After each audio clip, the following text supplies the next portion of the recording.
Olivier de Wassège, bonjour. Philippe Réban, bonjour. On s'explique ? On s'explique.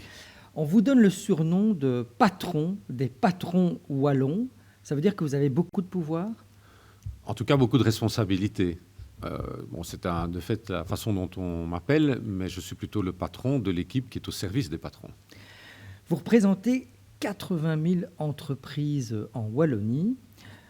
Et ce que l'on sait moins, c'est que 98% de ces entreprises ont moins de 10 employés. Ça veut dire quoi ? Que le tissu économique wallon, il est constitué de ce qu'on appelle des TPE, des PME, des très petites entreprises ? Absolument. C'est une des faiblesses de notre tissu économique wallon. Donc la taille moyenne est de 9,2 personnes par entreprise, ce qui est extrêmement peu.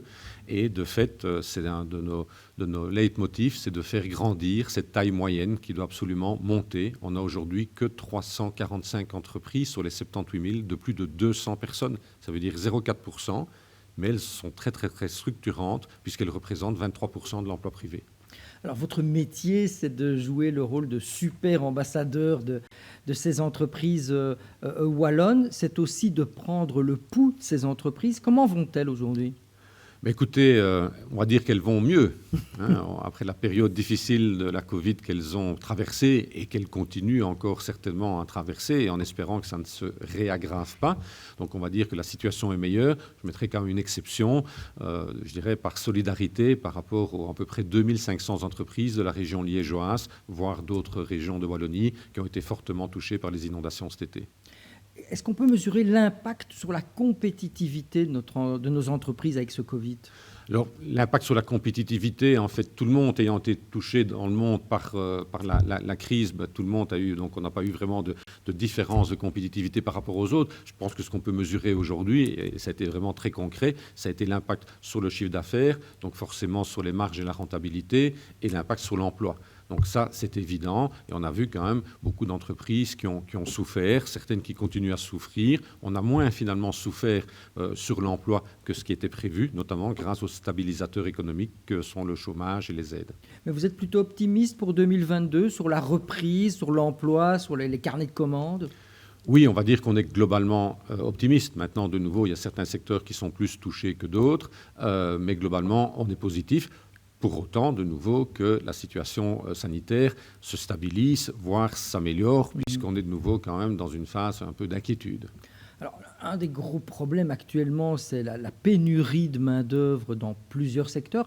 Quel secteur en particulier, dans les entreprises que vous côtoyez, souffre de cette pénurie ? Alors, c'est un peu, donc il y a à peu près 126 métiers en pénurie, donc ils sont répartis dans tous les secteurs. Si on doit en citer deux gros, c'est évidemment celui de la construction, où l'impact est probablement le plus important, avec à peu près 6500 emplois vacants en Wallonie, mais c'est aussi celui du transport, où il manque à peu près 6000 chauffeurs aussi dans ce secteur-là.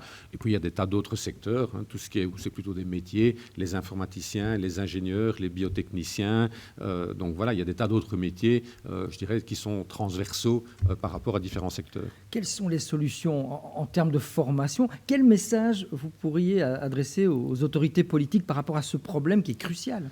Alors, il y a beaucoup de messages à adresser sur ce sujet. Il y a certainement pour une partie des métiers en pénurie un problème de bas salaire net. Le net poche est beaucoup trop bas finalement par rapport à l'allocation de chômage et donc ne pousse pas les personnes à aller travailler, doivent payer leurs déplacements, etc.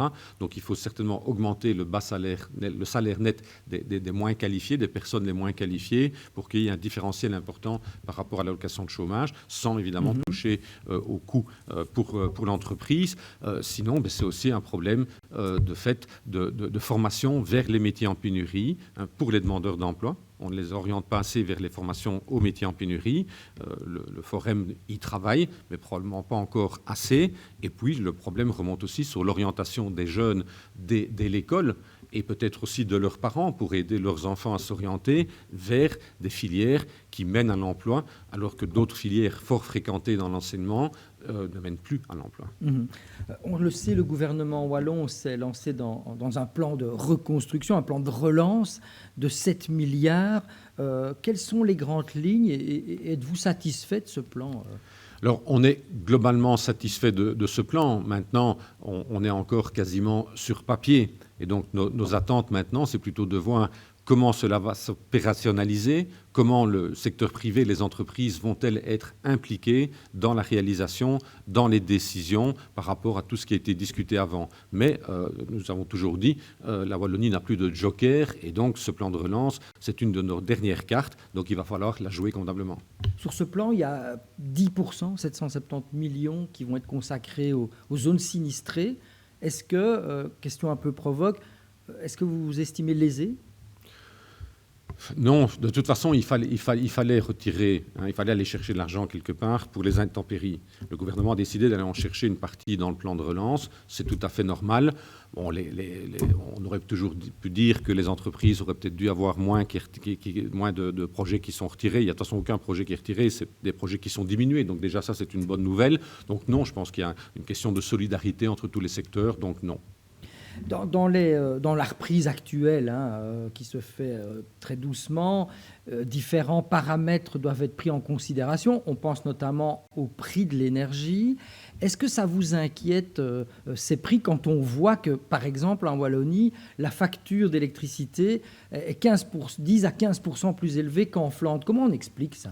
Alors, le prix de l'électricité, évidemment, il y a deux paramètres aujourd'hui. Il y a l'aspect conjoncturel, le prix de l'énergie qui augmente, qui nous inquiète évidemment très, très fort, mais il y a cet aspect structurel, à savoir que de fait, on a 15% de coût de l'énergie pour les entreprises, plus cher que dans les pays voisins et qu'en Flandre. Alors ça s'explique comment ? Par rapport à la Flandre notamment, il y a 3 composants dans le prix de l'électricité, il y a le prix de l'électron, il y a le prix du transport et puis il y a les charges, les taxes. Oui. Et c'est sur les taxes que la différence se fait. Donc là, on demande vraiment qu'au-delà d'un certain nombre d'entreprises qui bénéficient d'un système, parce qu'elles sont énergivores, d'accords de branche, comme on les appelle, qui permettent de diminuer cet impact, on demande évidemment une 3e version des accords de branche, mais aussi un tarif énergie qui permette de réduire ce différentiel qui est extrêmement important, qui pénalise les nouveaux investissements de nos entreprises et qui pénalisent même l'arrivée d'investisseurs étrangers. Et donc la compétitivité de nos entreprises. Absolument, mais ça c'est un facteur évident à côté de la compétitivité salariale. La sortie du nucléaire, c'est une bonne chose ? Nous ne nous prononçons pas sur le mix énergétique. Pour nous, les 2 points extrêmement importants, c'est sécurité d'approvisionnement. Pour les entreprises, on ne peut absolument pas prendre le risque qu'on va se retrouver à un moment donné sans énergie locale et qu'on va devoir dépendre de la bonne volonté de l'étranger de nous fournir de l'énergie. C'est inacceptable pour les entreprises et donc au stade actuel, on ne peut pas dire qu'on soit vraiment rassuré sur cet élément-là. Et 2, on vient sur ce qu'on vient de discuter, c'est évidemment un tarif abordable. Et le 3e élément, c'est d'aller évidemment dans une évolution durable. Donc nous, peu importe les solutions en termes de mix, pourvu qu'on ait ces 2 critères abordables et sécurité d'approvisionnement. Vous parliez de cette évolution durable. On est sorti il y a quelques semaines de la COP 26. On a le sentiment que le monde de l'entreprise et les enjeux climatiques, ça fait des pommes et des poires. Est-ce que c'est un faux débat ? C'est dommage qu'on ait encore ce sentiment-là, parce que je pense que d'une part, les entreprises sont un véritable levier pour cette transition environnementale et climatique, et que, en fait, ça donne l'idée qu'on ne se rend pas compte des efforts que les entreprises ont faits depuis longtemps. On n'a pas attendu que les jeunes soient dans la rue ou que le gouvernement impose un certain nombre de mesures pour faire des efforts à ce niveau-là. Je vous rappelle qu'on est le premier secteur en termes de réduction de nos émissions depuis 1990, largement devant les autres. Et ce qui n'est pas un cocorico, on sait qu'on doit encore poursuivre l'effort, c'est évident, et on y travaille. C'est un effort qui doit être global, mais nos entreprises le font. Et le problème, probablement, d'où ce genre de phrase, c'est que elles ne s'en vendent peut-être pas assez, elles ne font peut-être pas assez le marketing de tous les efforts qu'elles font. Donc vous me dites effectivement, on peut l'espérer et le croire déjà aujourd'hui, économie et écologie sont compatibles. Les chefs d'entreprise sont aussi des citoyens responsables ? Absolument. Tout chef d'entreprise, c'est un père, une mère, un grand-père, une grand-mère. Et ils voient la situation devant laquelle vont se trouver leurs enfants ou leurs petits-enfants. Donc, bien sûr, on est des êtres humains et on sait que de toute façon, je dirais, ce n'est pas seulement une initiative de l'entreprise, c'est le monde qui va dans ce sens-là. Donc, la mutation des entreprises, ils la décident eux-mêmes en fabriquant, en changeant leurs procédés, en fabriquant de nouveaux produits, mais aussi parce que c'est la demande qu'il impose. Le citoyen aujourd'hui veut des produits propres, etc. Donc le changement, il vient de tous les côtés. C'est évident et je pense qu'il n'y a plus personne qui n'a pas ça dans son radar, dans sa stratégie d'entreprise. Nous approchons tout doucement de la fin de cette émission. Olivier de Boissèges, dernière question. Avez-vous le sentiment que l'esprit d'entreprendre, cette émission est un peu dédiée à l'esprit d'entreprendre, est plus vivace en Wallonie aujourd'hui qu'il y a 20 ans ? Oui. Il y a 20 ans, je créais mon entreprise et on avait très peu d'accompagnement, très peu de motivation à le faire, très peu de conseils, très peu de financement, etc. Aujourd'hui, on a un véritable écosystème autour de l'entrepreneuriat dès l'école. J'ai eu la chance dans ma précédente vie d'être coach, je dirais, pour des jeunes étudiants entrepreneurs. Donc oui, l'écosystème s'améliore. Bon, c'est pas encore parfait. Il n'y a pas encore probablement C'est pas encore la Flandre ? Ça vous énerve qu'on dise ça ? C'est pas encore la Flandre ? C'est pas encore la Flandre. Non, ça ne m'énerve pas parce que on sait bien qu'ils ont une longueur d'avance et il faut arrêter de se comparer tout le temps à la Flandre aussi. Mais donc ça va beaucoup mieux. On voit que c'est en bonne voie. Mais il y a probablement encore peut-être un sentiment général peut-être par rapport à l'entreprise qui est peut-être encore mieux vu dans d'autres régions qu'elle n'est vu chez nous. Et donc on ne suscite peut-être pas encore assez ces carrières, mais ça va beaucoup mieux. Eh bien, on va y travailler aussi. Merci Olivier de Boissèges d'être passé dans les studios de On s'explique. Je vous retrouve la semaine prochaine avec un autre invité.